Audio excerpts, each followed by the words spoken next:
Les émotions ne doivent pas remplacer l'esprit. Pourquoi? Sujet de Michel, ce matin, j'étais en consultation et je disais à la personne qu'elle devait être consciente que ses émotions ne devaient pas remplacer l'esprit. Il ne faut pas que les émotions remplacent l'esprit. Pourquoi? La personne en consultation voulait savoir de quoi il en retourne pour une femme d'avoir une relation avec un homme psychologique. C'est là que je lui ai dit qu'il ne fallait pas remplacer l'esprit par les émotions dans son mental. Question 1. Pourquoi les émotions ne doivent-elles pas remplacer l'esprit?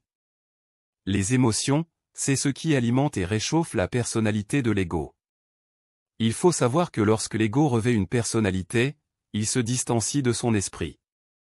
Partant de ce fait, l'ego n'a plus d'autre choix que de transiger avec son intellect qui le maintient en relation avec sa personnalité et l'entité primaire.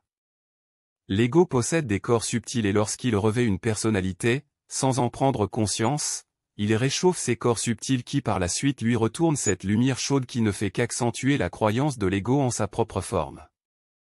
Question 2. Comment une femme en relation avec un homme psychologique peut-elle se soumettre à l'esprit? La relation entre un homme et une femme doit être portée au-delà de la forme des égos pour que chacun puisse être en relation avec son esprit. Une femme qui se soumet à un homme psychologique ne se soumet pas à l'esprit de cet homme, mais plutôt à l'entité primaire de cette personne. La femme consciente ne se soumet pas à l'esprit, au contraire, elle marche dans les pas de son esprit. Dans le cas de cette femme en relation avec un homme psychologique, elle se soumet parce qu'elle a peur de perdre les supports psychologiques que l'entité primaire de cet homme lui procure.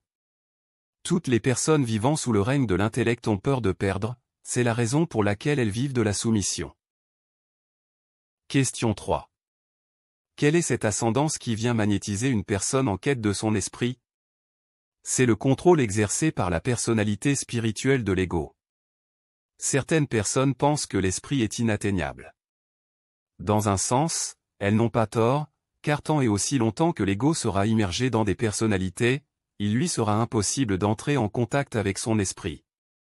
Pour répondre à la question, cette ascendance vient de l'entité spirituelle qui veut exercer un contrôle sur l'ascension de l'ego dans sa conscience spirituelle.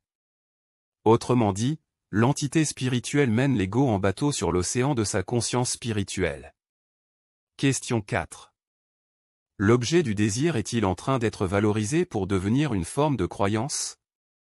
Le désir est un corps subtil qui demande à être valorisé afin de maintenir l'ego dans la croyance en sa forme et en la forme de l'évolution de son mental. Lorsque le corps de désir est en vibration, l'ego est aussitôt éjecté de son centre mental pour revêtir une personnalité spirituelle. L'entité primaire manipule les corps subtils pour maintenir l'ego dans une personnalité et l'objet du désir devient une sorte de vibrateur mental pour faire vibrer les corps subtils. L'ego ne le sait pas, mais ce sont les corps subtils qui réfléchissent leur lumière dans sa forme qui réagit à cette réflexion et l'ego obéit aveuglément à cette lumière chaude. Question 5. Comment éviter un transfert émotionnel avec l'esprit? Le transfert émotionnel entre l'esprit et l'ego, ça n'existe pas. Pourquoi? La personne est dans son centre mental, voire dans son esprit, ou elle est dans une personnalité. Une personne consciente dans son centre mental n'est pas soumise aux émotions, car son corps émotionnel est refroidi.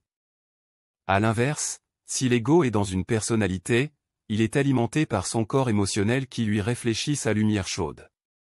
De l'esprit, c'est froid, et une personnalité, c'est chaud. Il revient à l'ego d'assimiler la mécanique des personnalités et des corps subtils pour demeurer dans son centre mental. Fin de la vidéo avec l'intelligence artificielle au service des chroniques MTC.